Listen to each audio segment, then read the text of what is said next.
Hello guys, kumusta po kayo? Sana okay naman kayo sa pantina roon.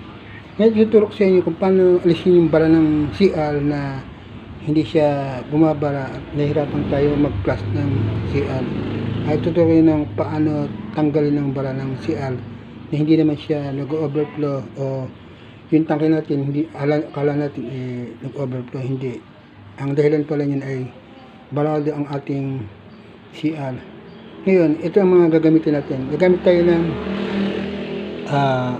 kalahating tasa ng baking soda. Tapos gagamitin tayo ng kalahating tasa ng suka. So, ayun nga guys, parado ang ating CR. Hindi natin ma-plus dahil siya nga parado. Kasi tayo po sa mga kumakain. Kung ayaw niyo pong panood itong video na to, skip na lang po natin.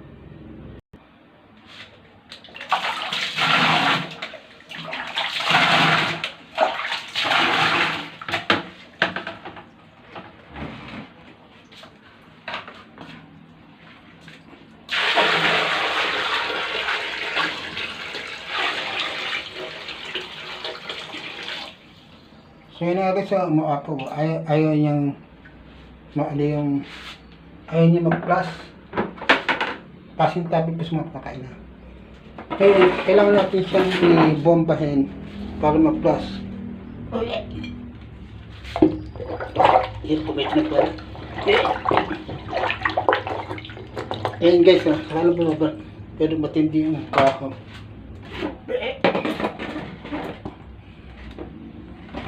Ayan, ganyan lang siya. Tapos ayaw, nagbabara siya. Bukasan pala ito ng tubig.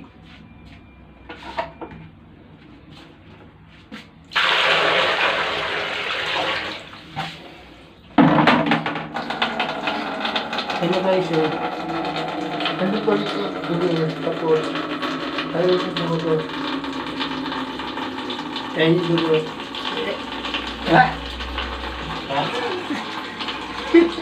Sorry po, bakit? Ganyan, tuloy-tuloy ko.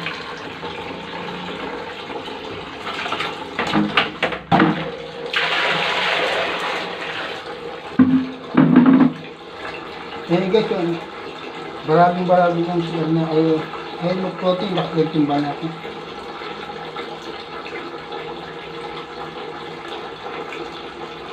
So ano nga guys, mag-istok natin ng tubig. Gano'n natin, ipos natin siya para mag-plug.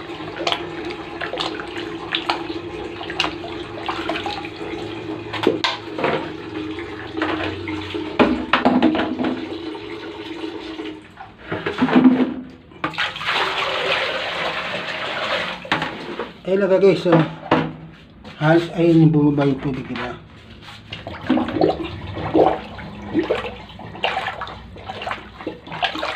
Kasi balado kaya ayaw nyo bumaba yung tubig.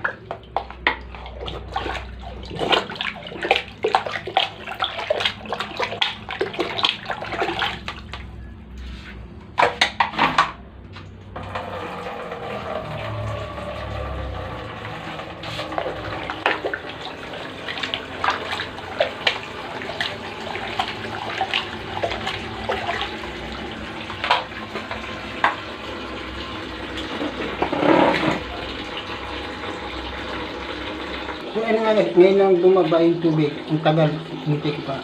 Halagyan natin itong kalahating tasa ng baking soda. Saka lagyan na rin natin itong kalahating tasa ng suka. Ayan natin siyang ng 15 minutes. Magbabalik ako.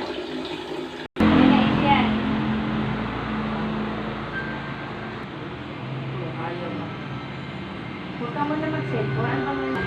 Anong dadalhin mo ba sa'yo? So ayun na nga guys, bumaba na yung water level niya. Dati ang level niya ay nandun sa may line na itim. Ngayon na bumaba na siya after 15 minutes. Ayun, hinihigop na niya yung baking soda saka vinegar na yung tatanggal ng mga dumi at balat yun sa ating CR. Hello guys, kamusta po kayo? Sana okay naman kayo sa mga meron. Ngayon, tinuturuan kayo kung paano matanggal ng bara yung CR dito sa nagbabalang siya pag tayo na-EBS, bumabara siya. Makakatulong itong aking vlog para malisan na yung problema nyo dahil dili tayo dun sa ating sarili dahil pagbubusan natin hindi siya lumulubog bigla tapos nag-overflow siya tapos kaya ang ginawa natin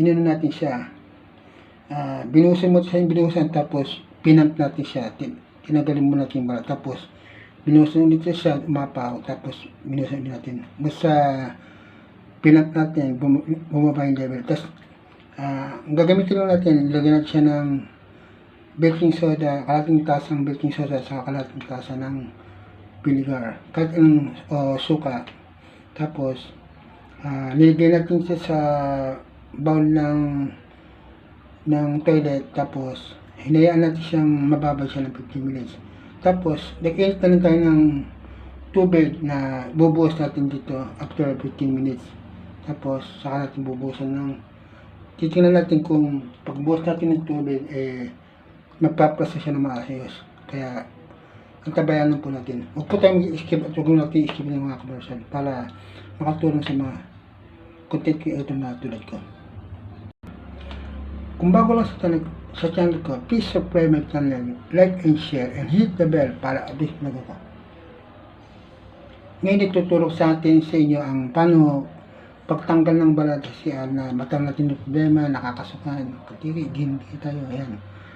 Sa panunod dito, masusolusyon ang inyong problema.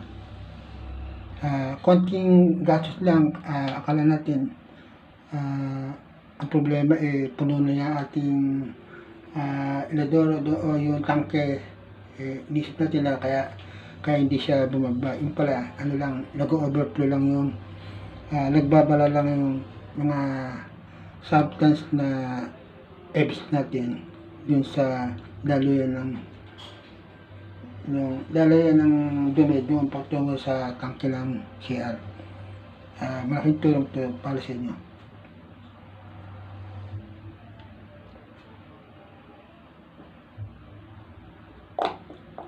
Ayun bumababa na yung tubig na bumababa. Tapos mas maganda mamaya kung bubusan pala siya ng mainit na tubig, lalo siyang maluluso yun ng dahan-dahan.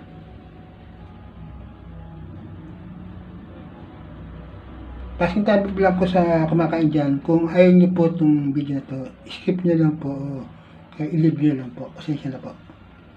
Dahil ito ay malaking tulong kaysa wala tayong alam tungkol sa mga ganitong bagay na simple lang pala kaya dapat bigyan natin ng panahon.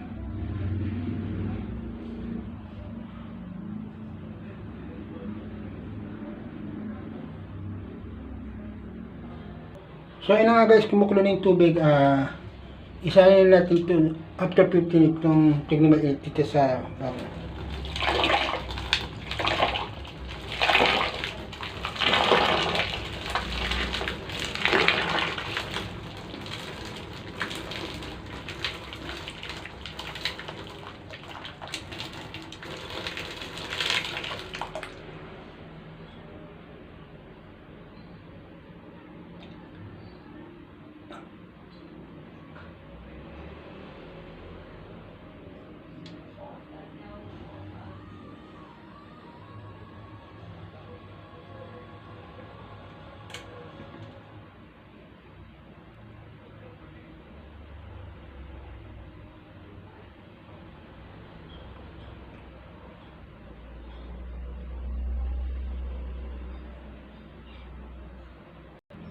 hayaan mo natin siyang mababad ng mga 5 minuto para ma-silk niya papalabas yung mga oil, mga kung ano-ano mga bumarad dun sa ng toilet. So, the moment of truth, yun natin, buksan natin siya ng tubig kung this is actual po kung bumababa na yung kanyang tubig natin.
Kaya na guys, mabilis siyang bumara. Ibig sabihin, hindi wala na siyang bara. Bye-bye. Good vibes only and God bless you. Peace out. So, yun na video po ko. Bye-bye. Sana nakatulong po itong video ito. Salamat po. Maraming salamat po.